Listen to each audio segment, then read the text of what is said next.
Welcome to Toy Business Unboxed, your gateway to the secrets of the toy industry. Here, Jason Hsieh, a toy entrepreneur and expert in the field. Every product we develop is really inspired by some of the real life experience that we have with our son. 60% of all toys last year were sold on Amazon, which is incredible. Be passionate about it because it's a road, it's a journey. Like when you have an idea that you think is like gonna somewhat like change the world, make things better, I'd say go for it. We'll guide you through the enchanting world of toy design, marketing, and manufacturing. Now let the unboxing begin.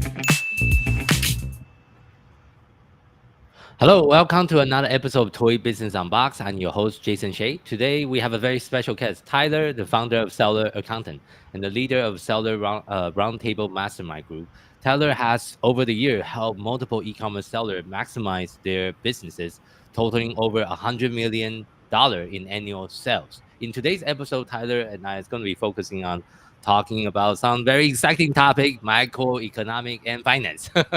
This is a topic that some business owners avoid to talk about, and because they don't like to talk about numbers as much. But we'll be talking about the impact of the interest rate and also like how is it changing the consumer behavior. Also, we'll be talking about cash flow, profitabilities, and also building lasting relationship with the customer.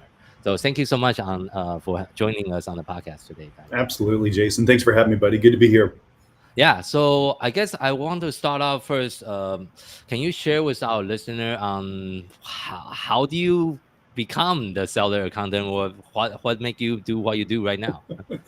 Well, yeah, so I am an accountant, but yeah, how do you become the seller accountant? I think it's probably what went wrong in your life, dude, when you ended up as the seller accountant. But no, so I did study accounting. I actually studied more finance in grad school, built a healthcare company in 2012, and I sold it in 2017. And so I'm probably more of an entrepreneur and a builder than I am an accountant. Just happen to have that degree, it's kind of like a AA or whatever, like once an accountant, always an accountant. You can't shake it. But we started this business to try to help other entrepreneurs not make some of the mistakes I made in my first business. So I'm not proud of this, Jason, but I owned a company with 100 employees and I almost crashed it financially a couple times, and that just shouldn't happen as an accountant with a banking background. And so I just thought, geez, other entrepreneurs out there probably have even more issues than I do. Hence seller accountant. Yeah, I don't know if I mentioned this before the interview. I also had an accounting background. I used to work in corporate finance for over 10 years, but my specialty is cost accounting, which is it's like a very niche type of accounting for like manufacturing companies. But that's something we have in common. But I do also love to look at spreadsheet as well. That's my hobby. Jason, we need to probably talk about finding you a new hobby at some point here. I don't know. For sure. So I guess because you have been doing this for quite a while, right? With the business. So what are some of the trends you're seeing inside the e-commerce landscape over the last decade? Yeah, so, I mean, we started Seller Accountant in 2018, right at the beginning of 2018. And that was, if you guys remember, those of you guys who have been selling maybe on a Shopify site or through Amazon, that was really the heyday, baby. It was like, oh, wow, everything's growing so quickly. And it's, in a weird way, the pandemic helped us because it created a lot of additional momentum toward buying stuff online. Yeah. And listen, for anyone who hasn't been living under a rock, Jason, the last 2 years have been a little harder, right? The interest rates have been way up. Literally the sessions on some keywords on Amazon, I'm thinking about that in particular, have just been down. And so, whether we like it or not, whether we love spreadsheets or want to read the Wall Street Journal, we kind of have to pay attention to some of these macro trends like inflation, like economic growth, like unemployment, like interest rates. Because I don't know about you, Jason, but sometimes I think as an entrepreneur, like I'm a superhero if things go really well, but I'm also like a complete idiot if things go wrong. And sometimes we're just kind of lucky to be in a good market and maybe we're not as much of a superhero as we thought. And then 6 months later, we're in kind of a garbage market and maybe we're not as much of an idiot as we thought. We're just kind of having to figure out how to navigate the current environment. I agree. I usually use the term entrepreneur roller coaster. You're always on the roller coaster. It's like, Right. oh, one day I'm rich, then oh, I'm going to go bankrupt. It's like a typical entrepreneur roller coaster. We need to kind of adjust. And since you mentioned about the interest rate, I think Fed just kind of cut the interest rate by half a point too, right?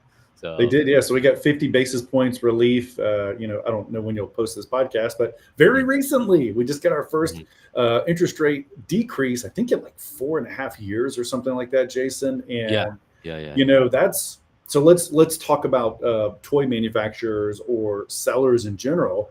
What impact does this have on me? Well, it makes it a little bit easier, Jason, to borrow money. It's going to, I think, over the next few months, and it makes it a little bit less expensive to try something new. So you guys got to think about it this way. Like every kind of minute increase in interest rate means that every experiment I run has higher stakes. So if I have a really low interest rate environment, I can take lots of risk and try new things. And if they fail, I can just borrow more money.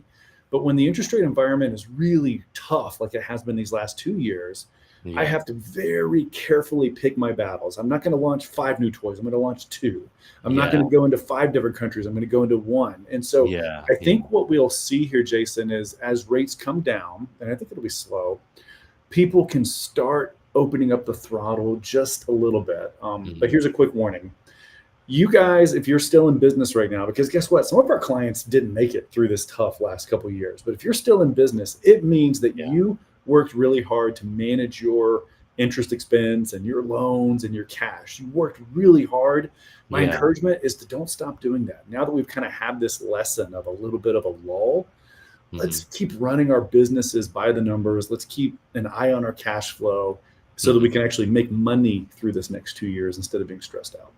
Yeah, and that actually is a perfect segue to the next question I want to ask. Is since you have been working with so many different e-commerce based businesses, not just within the toy industry, but all across the different vertical, what are some of your advice when you are advising other brand about managing cash flow, which is one of the hardest part when you are running an e-commerce brand, because there's a lot of money going in and out when you're buying inventory, paying for your containers, etc., etc. Do you have any advice? So yes, I do have advice. So it's, in fact, I would say like cash flow is the thing. Like I had a friend of mine say this last year, and it's been so true. The consequences of running out of inventory suck. But the consequences of running out of cash equals death. And so if we're going to fall off, one of them's a ditch.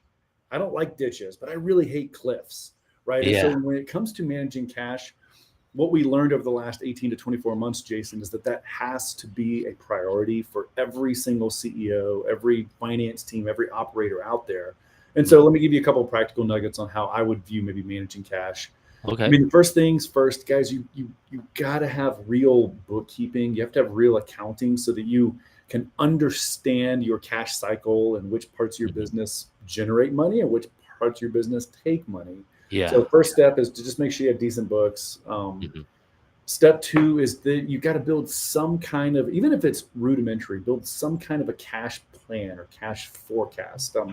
This literally could be as simple. Like if you don't want to do a long-term plan, get a spreadsheet and like every column is the next week, week 1, week 2. That's the one I have. Yes. This is Jason's favorite spreadsheet. Remember, we're back to Jason's hobby here of spreadsheets, right?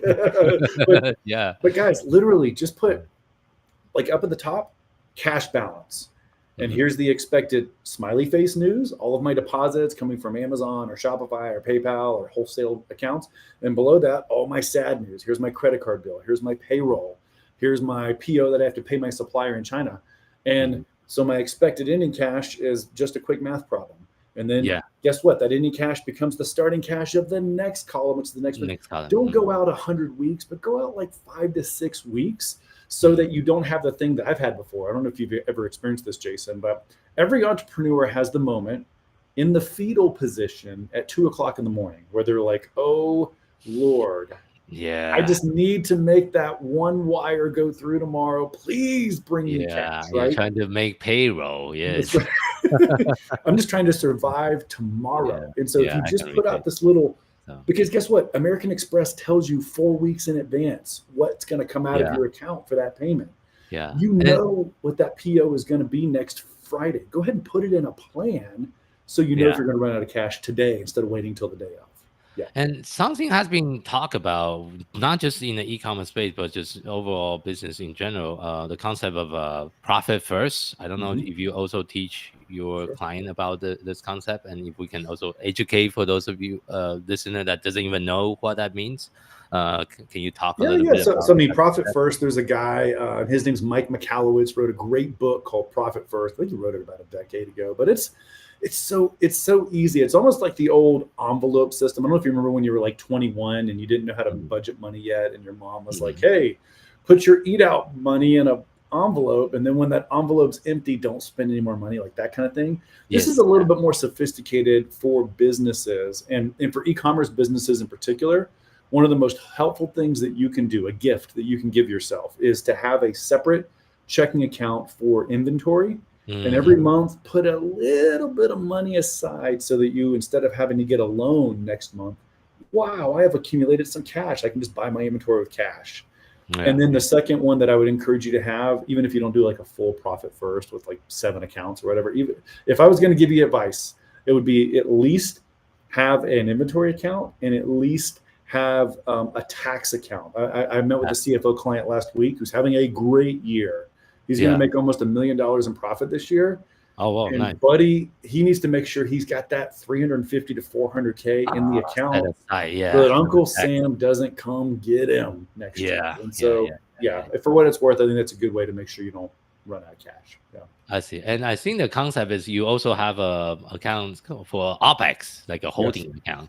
Then That's you right. allocate the money from your OPEX account, and whatever is still remain there is your OPEX, pretty much. Yeah, it's a great book, by the way. If you haven't ever read the book, I feel like it's kind of one of those must-read books, even if you only implement little bits and pieces of it. Mike Michalowicz, Profit First, no-brainer. Actually, one of my peers, one of the bookkeeping firm owners in America here, I think her name's Cindy, wrote a Profit First version just for e-commerce, and it really kind of goes into I read that book too. percentages. Yes. She's fantastic. She's a lovely lady. I know her and her husband well. They run a good business. We're like kind of friendly competitors, but like she did a great job of taking Michalowicz's words and kind of applying it to an Amazon business or Shopify. Yeah. So I would highly recommend her book. Yeah, because because the inventory component is the most different compared to other businesses, because the inventory is so key, just like you mentioned. So we definitely need to have money set aside. Sometimes I'm guilty of that myself, of not having enough money set aside for repurposing inventory. So, and since we are on the topic of inventory and profitability, how should a brand balance maximizing profitability while also try to stay competitive, especially during periods of economy uncertainty that we're facing right now? Yeah, because there's always a little bit of a tension, right? You're describing a natural tension. Anybody who's owned their own business feels this, where if I want to grow, or if I want to be able to compete if my competitors are lowering prices, sometimes I feel like I have to compromise and like sacrifice profit to like keep the volume up. Yeah. And I think my advice to you is like, that's okay. Like that's a normal part of business. If I'm in a category, let's say I'm in the toy category on Amazon and one of my competitors sells a similar game or a similar toy, and they're coming in hot on a particular keyword, or they're lowering their price a little bit. Yeah. I have to make a strategic choice to say, well, I'm going to have to lower my profit margin a little bit to keep up with this competitor. Is that a good plan or not a good plan? And my encouragement to you, and by the way, this is why I love working with you so much, Jason, is that this is a lot of your expertise in terms of understanding that strategy. My point is, don't do this on accident. Make sure that you're actually having a board meeting kind of discussion with your team to say, hey, all right, our target profitability is 25% after advertising, after Amazon fees. This is going to put us down to 20% for 3 months. Are we okay with that sacrifice? Because we believe kind of the ROI is going to be, we get to maintain number 1 position with this keyword or number 2 position with this keyword. I think if you just have this blanket, because guess what, guys, let me be honest with you, marketing teams need accountability. A lot of times we have a good marketing team and they don't know anything other than spend more money on advertising, right? And sometimes they need permission to spend more for a specific strategic reason. But it just needs to be intentional, because the answer, it depends. It depends. Like if I'm about to run out of inventory, I should not blow through inventory. I got to keep my prices. Yeah, up, 100%, right? 100%. Yeah. Yeah. You also need to make sure you don't lower the price and sold out. That's actually a very It's not bad good. move. Yeah. Yeah, 100%. So the other thing I also want to talk about, because you have seen a lot of course, you do the financial planning, but one thing I noticed when I'm talking to client, a lot of the clients have a P&L or profit and loss statement, but they don't have a balance sheet for whatever reason. That's like very common in the e-commerce space for one reason or the other. Yeah. What will you say to the people that doesn't have a balance sheet right now? Well, I think one of the most common things, and by the way, this is not a bad thing. If you're just starting out, you've just launched your brand, you're keeping your expenses down. Maybe you're not an accountant whose hobby is to play in spreadsheets like me and Jason here. Yeah. The most important thing you can do, if you're like, I'm saying like less than 10K a month in revenue, is I have to know what my unit profitability is on, like, I'm just using Amazon as an example. So I'm going to go buy a tool like Helium 10 or Seller Board or whatever my favorite tool is. And I'm probably going to choose to use that tool almost like a P&L, right? Because it has my sales, it has my refunds. Yeah. But guys, once I reach a certain volume, and for me, this has always kind of been maybe 25K a month in revenue, somewhere around that point, I can't get away with just using a dashboard to run my business anymore. I actually have to have an accounting system. And the reason this is so important, Jason, is sometimes those dashboards will lie to you, man, and they're not trying to. But sometimes there are more refunds than they capture, or the impact of sales tax if they're going through the wrong data source on Amazon. At the end of the day, a balance sheet is a list of everything I own and everything I owe. Yeah. And I'm the CFO for 9 figures a year of e-commerce sales. And I never believe a P&L until I look at a balance sheet first, because guess what? If something looks weird, I'll give you a concrete example. I was helping a client a couple months ago, and I looked at their P&L I made the mistake. I went to the profit and loss statement first, and I'm like, wow, you guys have had an amazing year. This is incredible. I've never seen margins like this before.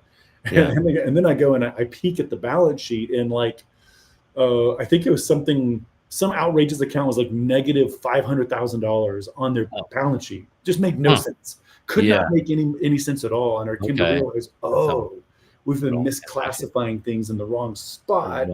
Can't trust the P&L. And so for what it's worth, guys, don't be intimidated. If you go, by the way, the Seller Accountant YouTube page, we have lots of free content on how to read a balance sheet for an Amazon seller. This does not need to intimidate you. Learn the basics, and it'll make you much more successful at managing your business. Yeah, and since now we are kind of nerd out about finance and financial statement, that's another thing I want to talk about. This is a little bit more technical for the listener that doesn't have a finance background. But what is your opinion as far as using accrual-based accounting versus cash-based accounting when it comes to e-commerce financing? Currently, my business that we do use accrual-based, and I advise all my clients to use accrual-based, so you have a more accurate, picture of what is really going on month to month, instead of having a huge dip when you pay a $5,000 for an incoming container, for example. But what is your take on it?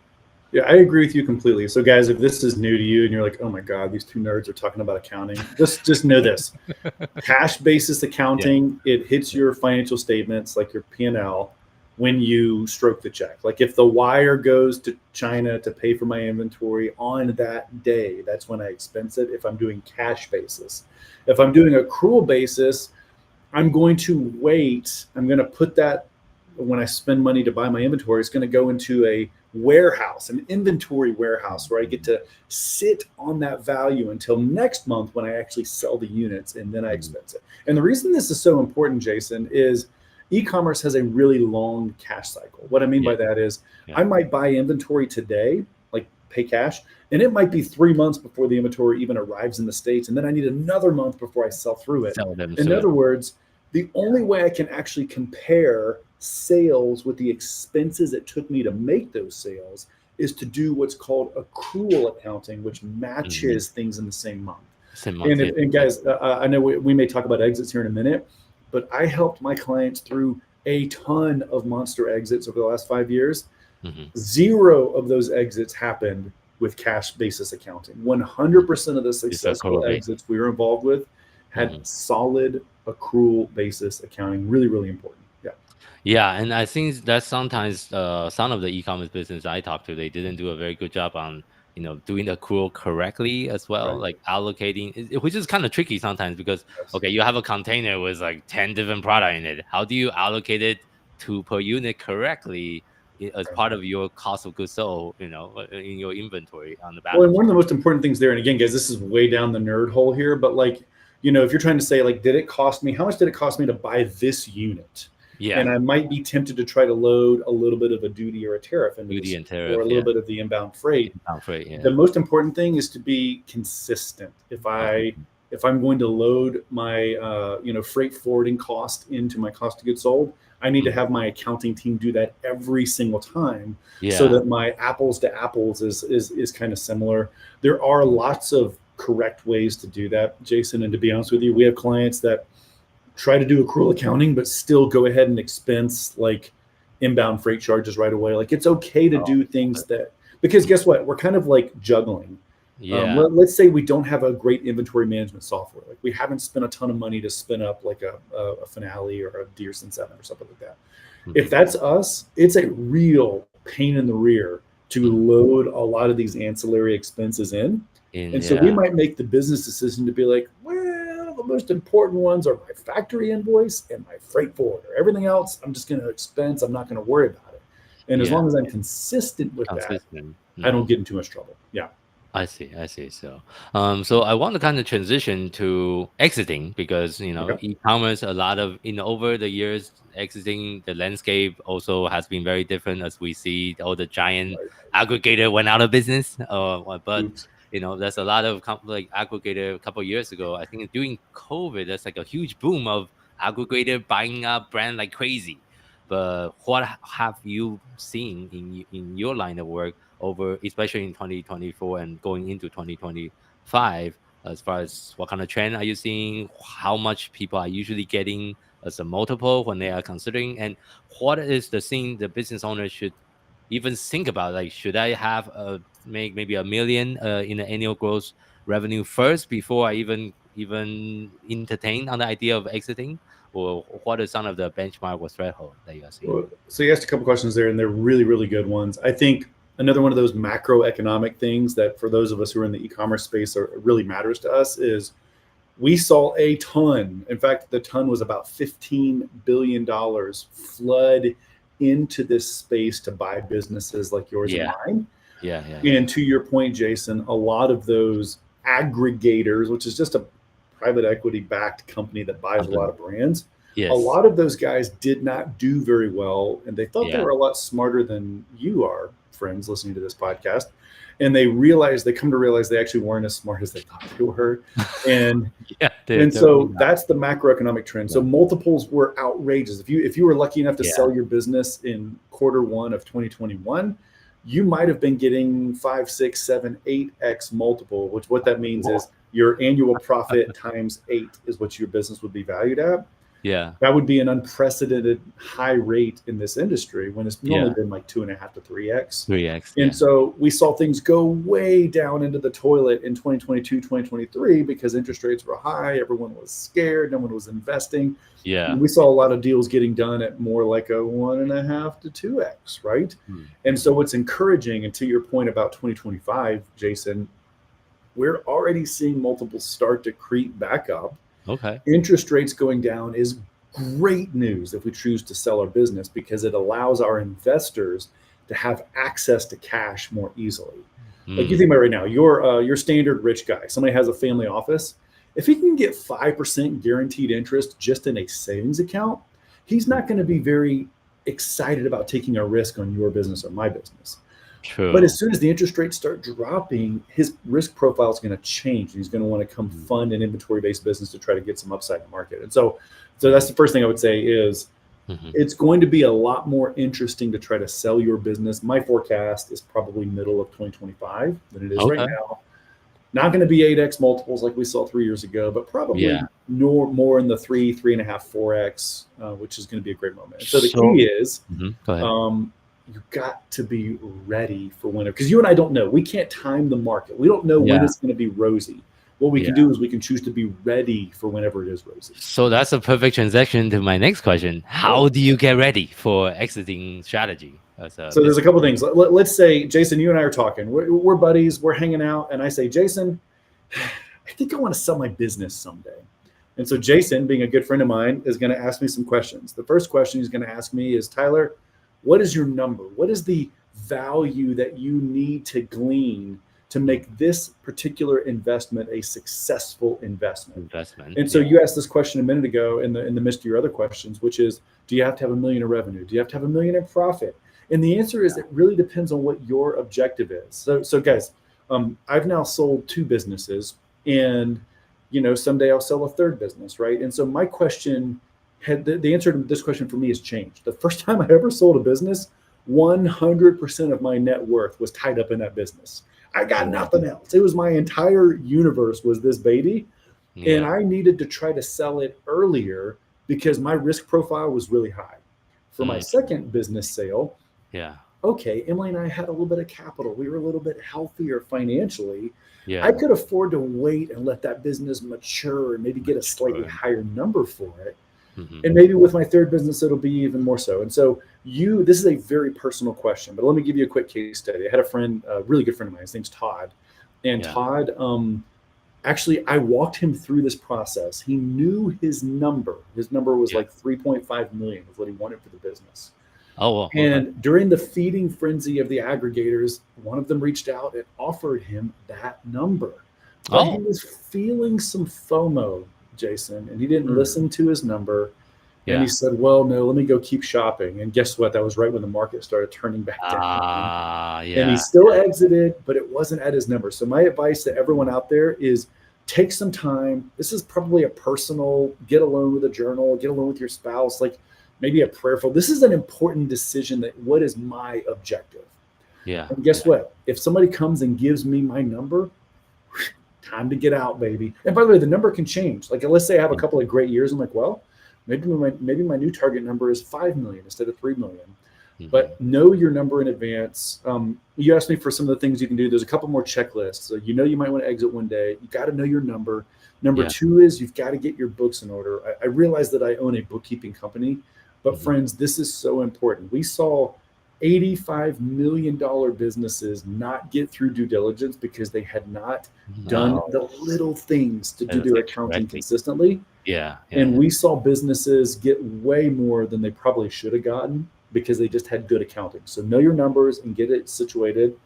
Third thing is take a little bit of time to document your processes. I know this sounds like such a nerd thing to do, but guys, I don't want all of your processes. I want your 20% that are most important. The core process. And here's a quick hack. If you ever use assistants or VAs to do your work, literally just record a Loom video. It's free. Just record a Loom video showing your screen and saying, here's how I click here to place my PO, and here's how I did this. Just record the 5-minute Loom.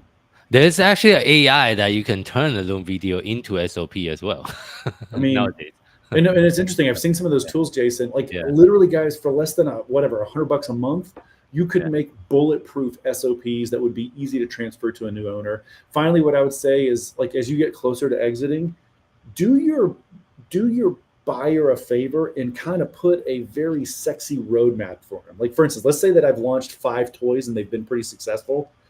I want to have my next 5 toys kind of envisioned out so that when I go to my potential buyer, I can say, hey, look how good we've done, but look where we're headed in the future. Because guess what? The buyer needs to be a believer in the future of your business. And that's what you want to do. And one thing I also want to mention, especially within the toy industry, the more patent or IP you have, that will also help with the exiting multiple, in my opinion. Do you also agree, Tyler? Yeah, it can make a huge difference. I totally agree. And one more quick point on that, a friend of mine, Joe Valley, wrote a book called The Exitpreneur. And I do recommend this if you're kind of thinking, how do I do the blocking and tackling of getting my business ready to sell? I think that's probably the best $15 you could spend on Amazon, is just buying Joe Valley's book, The Exitpreneur. He also owns an agency that he help you with exiting too, right? He does, yeah. He's one of the founders of Quiet Light Brokers. Yes. They do a good job. Yeah. But even if he didn't use his brokerage, I mean, you may choose to. They're great guys. I think they do a wonderful job. His book is just gold because he's walked through hundreds and hundreds of these deals with e-commerce brands, and Mm, in particular, he's seen all the things that kill deals, all the things that mm. make it less likely you're going to get paid. Can pay, yeah. And he's able to go into a lot more detail than you and I can on this little podcast. Yeah. Of course, of course, of course. And as we are kind of winding down in today's interview, thank you again for being on the podcast and sharing all your experiences. But one of the questions I like to ask to wrap things up is, if you have to just share one piece of advice to someone that's kind of new and getting started in the toy industry as an e-commerce entrepreneur, what would you tell them? I think my general advice right now for online product sellers is, well, first of all, make sure you do something you're passionate about. I love solving problems that matter to me. Jason, that's what I've always loved about your story, the products that you developed to address the need that was so meaningful to your family. Like that's because it's a passion project. You care. You're going to grind through the hard stuff if you care about the problem.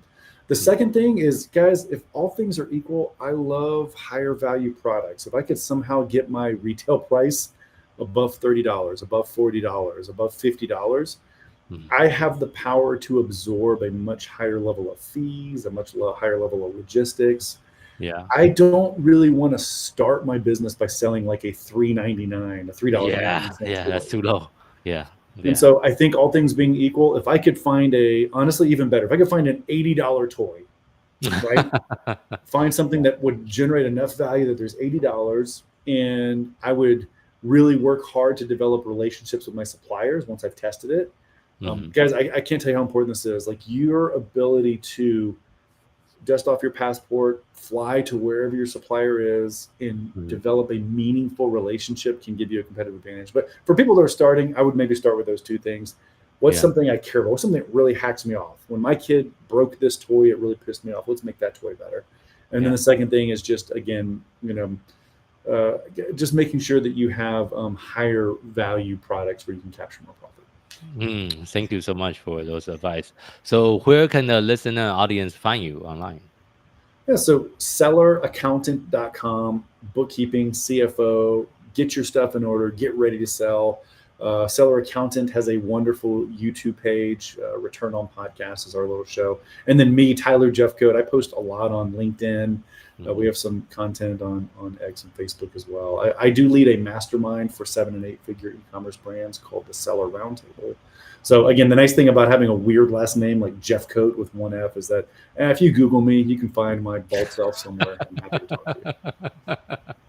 Okay, but thank you so much for being on the podcast. For the listener, thank you again for tuning in to this episode of Toy Business Unboxed podcast. We hope you enjoy the conversation and find it insightful and inspiring. If you like what you have heard, be sure to subscribe to our podcast on your favorite platform so you never miss an episode. We really appreciate your support and would love it if you can leave us a review and share the podcast with your friend and colleague.